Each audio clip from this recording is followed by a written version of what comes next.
모세는 이스라엘 역사에서 가장 위대한 인물이죠. 그건 누구나 다 인정하는 바입니다. 아브라함, 야곱, 요셉 같은 족장 혹은 예레미야, 이사야, 에스겔 등등 여러 선지자들도 중요하긴 하지만 종합적으로 볼 때 모세만한 인물은 없습니다. 모세의 업적 중에서 가장 큰 것은 이스라엘 민족의 국가적 토대를 놓은 것입니다. 그 작업은 출애굽부터 시작하죠. 40년에 걸친 광야 횡단도 모세가 이끌었습니다. 그 사이에 율법도 완성했고요. 예루살렘 성전의 원형이라고 할 수 있는 이동용 성막도 만들었습니다. 가나안에 들어가서 이스라엘이라고 하는 민족 국가를 세우기 위한 필요한 필수적인 그런 기초를 다졌지만 모세는 안타깝게도 우리가 알 수 없는 이유로 가나안에 들어가지는 못했습니다. 당시 120살이었던 그는 이스라엘 백성들에게 가나안 들어가지 못하는 그 직전에 모압 광야에서 가나안 정착에 관련된 많은 이야기를 했습니다. 그걸 모은 책이 신명기입니다. 신명기에는 가나안 정착 중에 혹은 하면서 필요한 여러 가지 규정들이 나옵니다. 여러 가지가 나오는데 심지어는 이혼, 재혼 이런 이야기까지 다 나와요. 여러 규정 중에서 하나가 오늘 설교 본문인 신명기 26장 1절에서 11절에 나옵니다. 이스라엘 백성들이 농사를 지은 다음에 이제 유목 생활하다가 농경 사회로 들어가는 거죠. 곡식을 이제 하나님 앞에 가져와야 된다. 이제 그 이야기입니다. 광주에 담아서 가져오고 만물이라고 그랬어요. 처음 난 수확을 가져와서 제사장 앞에서 이렇게 이야기하라고 했습니다. 3절이에요. 내가 오늘 당신의 하나님 여호와께 아뢰나이다. 내가 여호와께서 우리에게 주시겠다고 우리 조상들에게 맹세하신 땅에 이르러나이다. 제사장이 이 광주를 담아서 제가 이제 예배 중에 헌금 바구니를 우리 위원이 가져오면 제가 받아서 놓는 것처럼 제단에 놓으면 그러면 이 사람이 또 다음과 같이 이야기하라고 쭉 길게 나와요. 그 내용이 26장 5절에서 10절까지 나옵니다. 하나의 의식 세리머니처럼 그러한 문장을 쭉 읽어야 됩니다. 고대 이스라엘 사람들의 귀가 따갑게 들었을 것이고요. 반복해서 이스라엘 백성들에게 전해준 그러한 내용입니다. 간단한 내용입니다. 저기들은 아람 사람으로서 이게 떠돌이라고 하는 뜻이에요. 이스라엘 사람하고 아람 사람하고는 다른데 어쨌든 여기서는 그렇게 자기들이 유목민이었다고 하는 것을 강조하기 위해서 떠돌이 아람 사람이라고 표현이 되어 있네요. 애굽으로 들어가서 소수민족으로 살다가 학대를 받아서 하나님께 하소연했더니 하나님께서 강력한 능력으로 해방시켜서 이제 쭉 나와서 이 가나안 땅까지 왔다는 그 이야기를 쭉 해야 되는 거예요. 그건 이제 젖과 꿀이 흐르는 땅이라고 말을 하네요. 실제적으로는 굉장히 우리나라에 비해서는 형편없는 땅인데 그 인근에 비해서 굉장히 좋은 그런 요단강이 흐르는 그런 지역이기 때문에 젖과 꿀이 흐른다 그렇게 표현이 되어 있습니다. 그래서 그러한 이야기를 쭉 하면서 하나님께서 주신 곡식의 만물을 가져왔습니다. 이렇게 말하는 거죠. 일종의 기도이자 찬송이에요. 10절에 따르면 이러한 기도와 찬송을 드린 뒤에 만물이 담긴 광주리를 앞에 놓고 하나님 여호와를 경배해야 된다. 예배해야 된다. 이렇게 지침이 내려요. 다 아는 이야기예요. 그리고 뻔한 이야기예요. 많이 들었던 거 아니겠습니까? 우리 여기서 질문을 해야 되는 거예요. 도대체 여호와 하나님을 경배해야 될 이유가 무엇일까요? 물론 생각하면 간단해요. 어려운 가운데서 하나님께서 가나안 땅으로 인도해 주셨다. 그 이야기입니다. 근데 이건 근본적으로 다음과 같은 뜻입니다. 자신들의 생존과 운명이 하나님의 손에 달려 있다고 이스라엘 백성들이 생각한 거예요. 그래서 하나님을 경배해야 된다고 한 겁니다. 다 이유가 있어요. 자신들의 생존과 운명이 하나님의 손에 달려있다고 하는 사실을 그들의 역사에서 확인할 수 있습니다. 그래서 조금 아까 제가 간단하게 말씀드린 쭉 이야기해야 되는 것, 출애굽서부터 자기들이 뭐 이렇게 저렇게 있었다고 하는 그런 이야기들을 쭉 하고 있습니다. 그 과정 자체가 하나님이 인도하신 거라고 믿은 거예요. 오늘 본문만이 아니라 구약 성경 전체는 바로 이 사실에 대한 해명이자 고백입니다. 알고 계시죠? 오늘 우리가 구약 성경을 읽는 이유도 이스라엘 사람들의 이러한 시각을 통해서, 시각이요? 우리의 운명과 우리의 생존이 하나님의 손에 달려있다고 하는 그 시각이에요. 영적인 시각이에요. 그걸 통해서 우리가 하나님이 우리의 미래다, 우리의 구원자다, 그 사실을 배운다는 데 있습니다. 여러분, 이러한 시각이 아무것도 아닌 것 같은데 아무것도 아닌 사람에게는 아무것도 아닌 거예요. 그러나 그 시각을 정확하게 아는 사람이라고 한다면 전혀 새로운 삶의 차원으로 들어가게 됩니다. 비유적으로 설명하면 신화 그림의 세계를 깊이 알면 새로운 삶의 차원이 열리는 것과 같습니다. 물론 그런 거 모르면서도 세상에서 잘 살아갈 수 있어요. 그리고 무조건 돈 버는 것에만 매진하면서도 그냥 그럭저럭 잘 살아갈 수 있습니다. 그렇지만 삶을 얼마나 풍요롭게 사느냐 하는 질문을 앞에 놓고 생각한다면 신화 예수를 아는 것과 모르는 것 사이에는 큰 차이가 있습니다. 그래서 사람들이 그걸 하는 거예요. 그러한 예술이나 시도 그럴진데 하나님에 대한 인식과 경험이라고 한다면 더할 나위가 없는 거죠. 그 인식과 경험 안으로 여러분들이 얼마나 깊이 들어가는지 모르겠습니다. 하나님을 실제적으로 인식하고 느끼고 경험하는 삶과 그렇지 못한 삶 사이는 그야말로 하늘과 땅의 차이가 있습니다. 그래서 성경은 하나님을 경배하라, 예배하라, 집중하라 이렇게 반복해서 외치고 있습니다.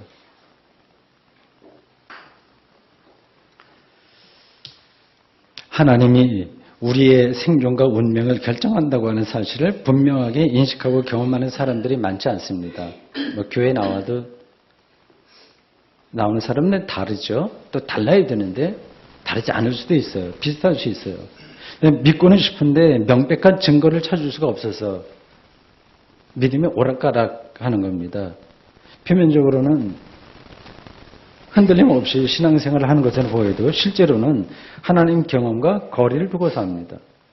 종종 신앙의 상투성에 떨어지는 거예요. 마음에 하나님이 생생하게 경험되지 않는 겁니다. 눈과 손으로 확인할 수 있는 증거를 찾을 수 없기 때문에 그렇습니다. 이런 현상이 이상한 게 아니에요. 우리만 그런 게 아닙니다. 하나님의 손과 눈으로 확인할 수는 없는 거예요. 이스라엘 백성들도 우리와 다를 게 하나도 없었습니다. 그들은 하나님이 자신들과 함께한다고 하는 사실을 확인하기 어려워서 한눈을 팔았어요. 우상을 섬겼습니다. 그러니까 자연스러운 거예요. 우상은 확실하기 때문에요. 가나안의 토착 종교인 바알을 여호와와 더불어서 이스라엘 백성들은 구약에 계속해서요. 반복해서 그렇게 섬겼습니다. 아마 우리하고 비슷할 거예요. 지금 우리가 자본주의 체제 안에서 거기에 깊이 물들어 있는 거나 구약에서 이스라엘 사람들이 바알을 계속해서 섬기는 거하고 차이가 하나도 없죠. 바알 신앙은 풍요 이데올로기를 토대로 합니다. 다산과 풍요를 목표로 하는 종교입니다. 이스라엘 백성들이 40년 동안 아주 고난의 행군처럼 살다가 이 가나안이라고 하는 상대적으로 좀 풍요로운 문명이 발달한 세계에 들어가니까 바알의 유혹에 솔깃해 할 수밖에 없는 거죠. 자연스러운 거예요. 그러니까 하나님 경험이 구약 시대에도 명백한 게 아니라고 하는 말씀입니다. 지금도 그렇잖아요.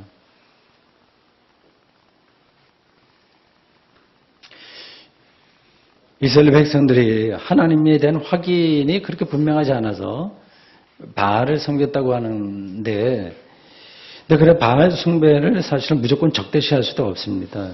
우리가 살아가는데 물질이 필요하기 때문에 그런 거예요. 특히 경제가 최고의 가치로 부각되는 현대사회에서는 하나님을 믿는 사람이라고 하더라도 돈을 무시할 수가 없어요. 그건 기본 자체가 바알입니다. 근데 무시할 수 없어요. 예수 믿는 사람이라고 하더라도 장사하는 사람들은 잘 해야죠. 열심히. 책을 내면 책도 잘 팔리는 게 좋고 교회도 어느 정도 재정적인 토대가 필요합니다. 필요해요. 뭐 그런 점에서 다들 기독교인들도 그런 물질과 돈 그런 것들과 관계없이는 살 수 없는 거예요. 그게 우리의 현실입니다. 옛날이나 지금이나 똑같습니다. 그런데도 불구하고 구약의 선지자들이 바알 숭배를 그 무엇보다도 우선적으로 척결해야 될 죄로 여긴 이유는 그것이 결국 하나님 신앙을 손상시킨다는 데 있습니다. 하나님 신앙이 손상되면 이것도 길게 요 단락에서 길게 설명하지 않아도 무슨 뜻인지 전달이 됐겠죠. 이게 왜 손상되는지. 손상되면 결국 생명의 토대가 허물어지기 때문에 우상 숭배 척결은 어쩔 수 없는 일이었습니다.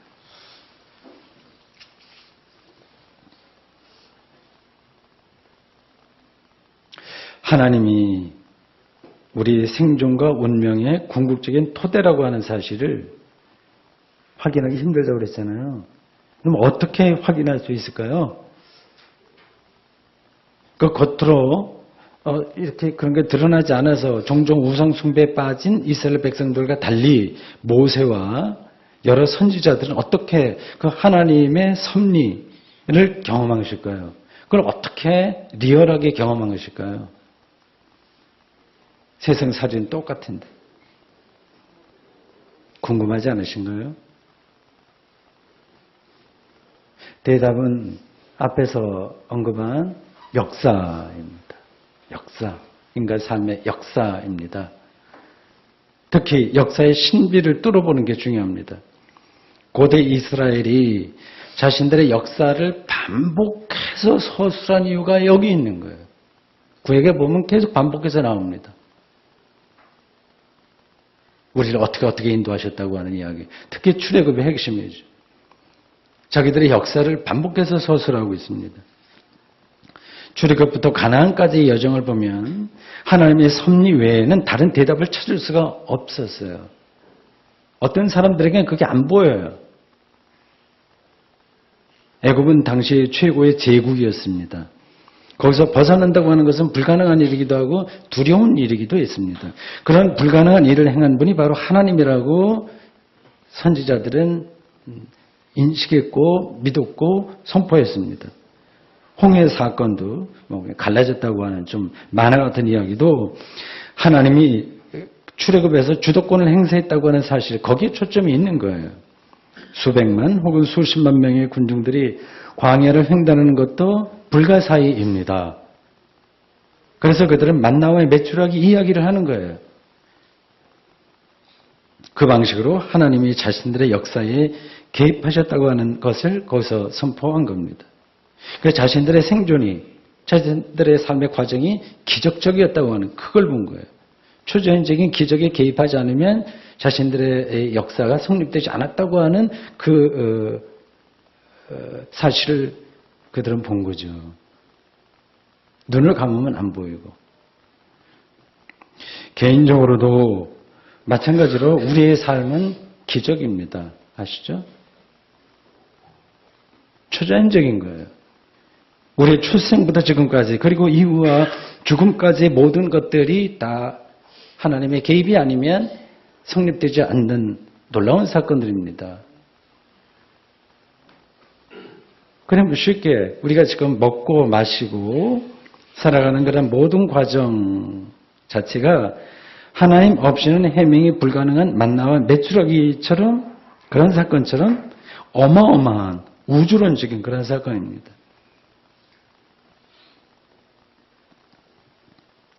그래서 하나님이 이끄셨다고 말할 수밖에 없습니다. 그래서 저는 그렇게 생각하는데 여러분은 어떻습니까?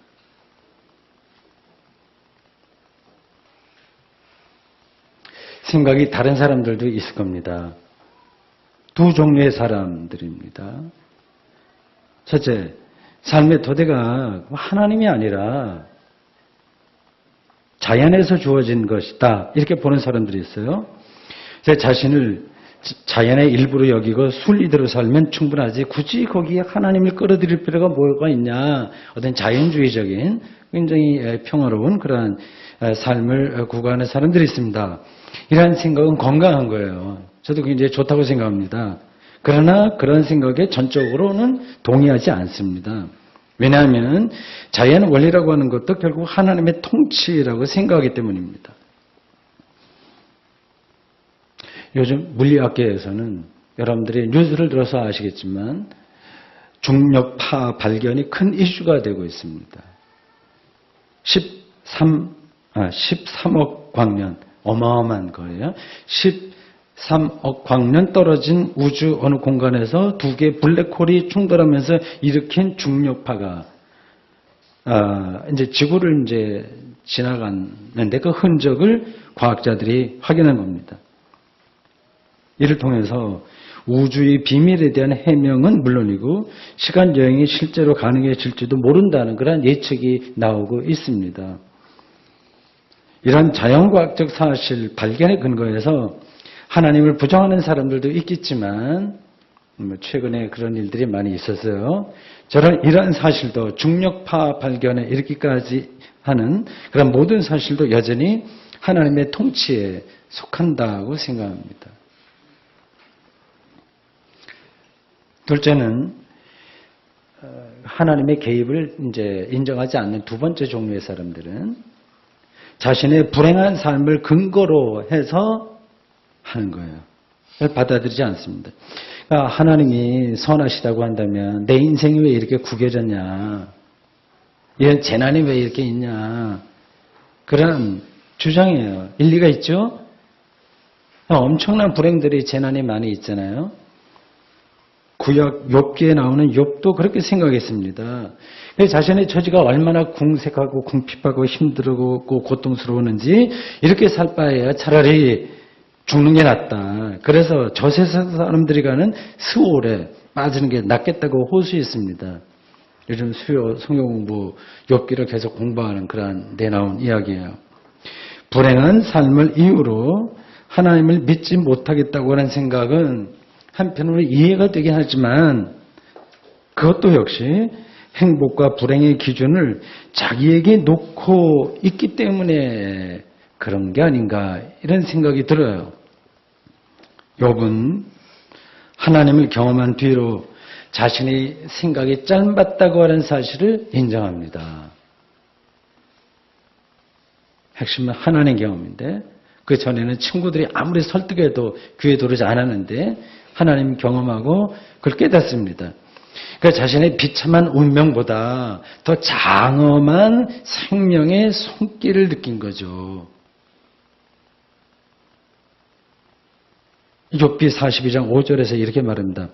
내가 죽게 대하여 귀로 듣기만 했사오나 이제는 눈으로 주를 배움나이다.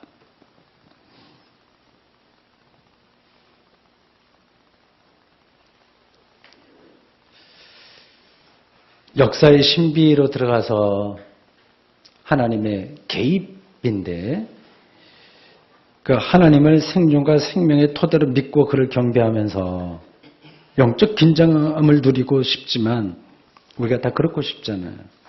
모세처럼 그리고 많은 선지자들처럼 그렇지만 실제 생활에 쫓기다 보면 그게 잘 안 될 겁니다.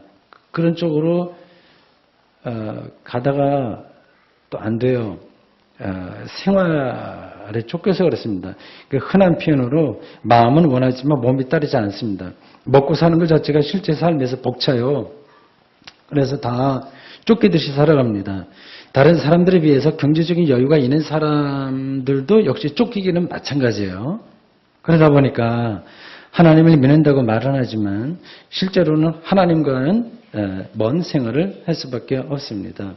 하나님을 떠난다는 얘기가 아니라 그냥 생생하게 느끼지 못하고 산다는 겁니다. 잘해보려고 해도 잘 안 되는 거예요. 여러분들 그렇지 않으신가요? 그래서 대개는 자책을 하면서 내가 왜 이러냐, 내 신앙이 왜 이러냐, 그러면서 믿음의 깊이로 들어갈 수 있게 해달라고 하나님께 매달리거나 거꾸로 뭐 어쩔 수 없다 뭐 이렇게 표현을 안 하더라도 속으로 그렇게 생각을 하면서 그냥 신앙은 그러려니 그렇지 뭐 뾰족한 게 뭐 있겠나 하면서 별 문제의식 없이 교회 생활을 할 뿐입니다. 만물이 된 광주리를 들고 하나님을 경배하라는 본문의 말씀이 별로 실감 있게 다가오지 않는 거죠.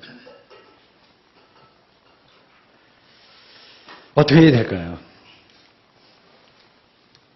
이런 상황을 벗어나는 데 최선은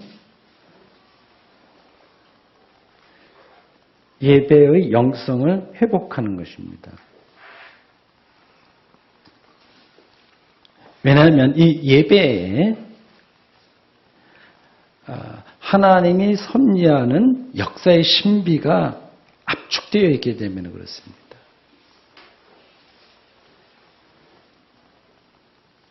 그래서 개인적으로 차이가 있겠지만 가능하면 최소한 일주일에 한 번은 의무적으로라도 예배에 참석하는 것이 마땅합니다. 자녀들에게도 그런 습관이 몸에 배이게 하는 것, 그렇게 가르치는 게 좋습니다. 얼마 전 교회에 오면서 매일이 아니라 주일하고 수요일이죠, 주로. 집사람하고 차를 같이 타고 오는데 그때마다 여보 드라이브 갑시다 하면서 이렇게 다른데 시간 잘 못 내서 핑계끼며 자 드라이브 가자 하면서 교회 와요. 얼마 전에 그런 얘기 했습니다.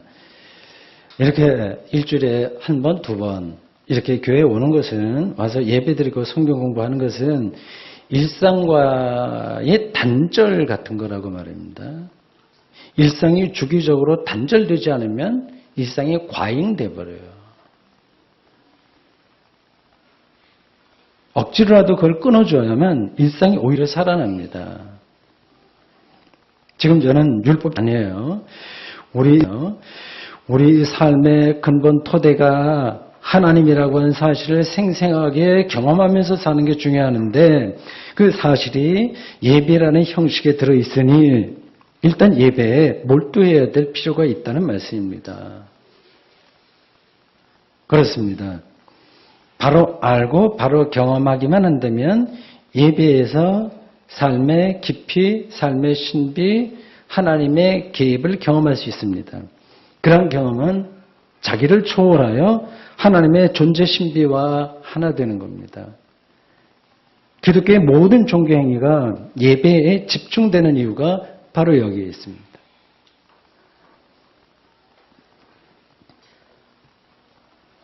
우리 교회는 일주일에 한 달에 한 번씩 성찬 예식을 해요. 매주 하고 싶은데 여러 가지 사정상 한 번만 합니다. 성찬은 예배의 중심이에요.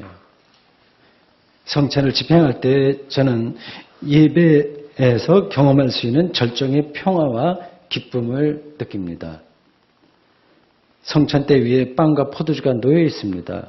여사로 보지 마십시오. 거기에 무언가 없지 않고 있는 거예요. 우리는 빵을 예수님의 몸으로, 포도주를 예수님의 피로 믿습니다. 작은 사물에 불과하지만 그 빵과 포도주는 예수님의 몸입니다. 물리학적으로 보더라도 예수님의 몸을 이룬 원소가 지금 이 빵과 포도주에 들어있을 수 있습니다. 지구 안의 모든 원소는 순환하기 때문에 그렇습니다. 저는 빵을 떼어서 우리 신자들의 손에 놓습니다. 그래서 신자들의 얼굴은 제가 다 몰라도 손은 알아요. 손을 보기 때문에. 놓으면서 이것은 예수님의 몸입니다. 하면 받는 사람들은 아멘이라고 합니다.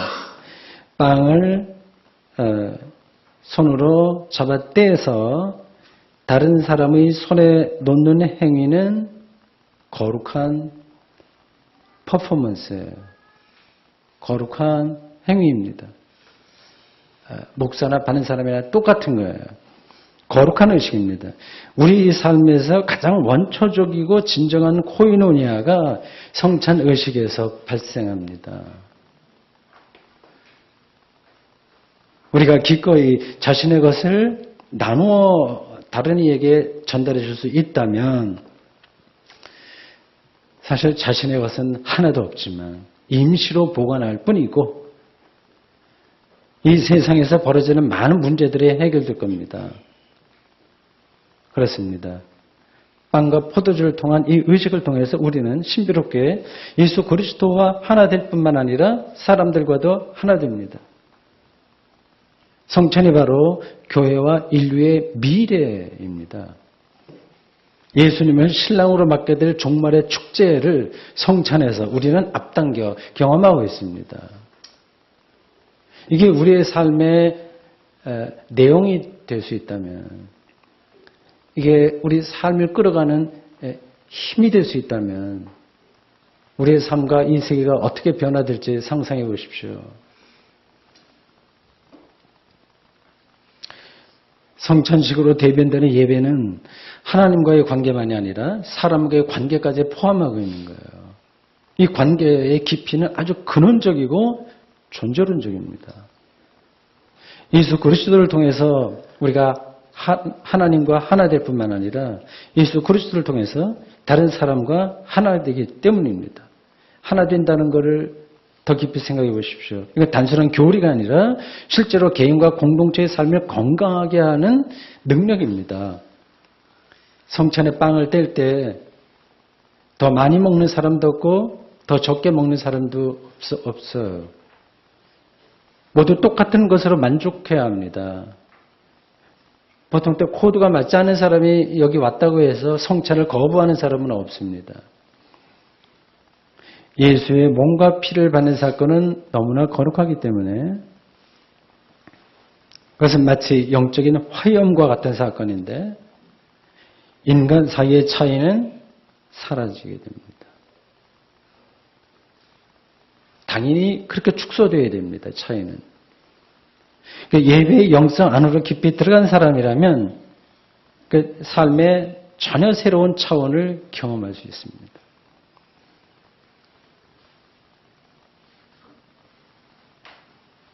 그런 경험을 어디 다른 데서 여러분들 찾을 수 있겠습니까?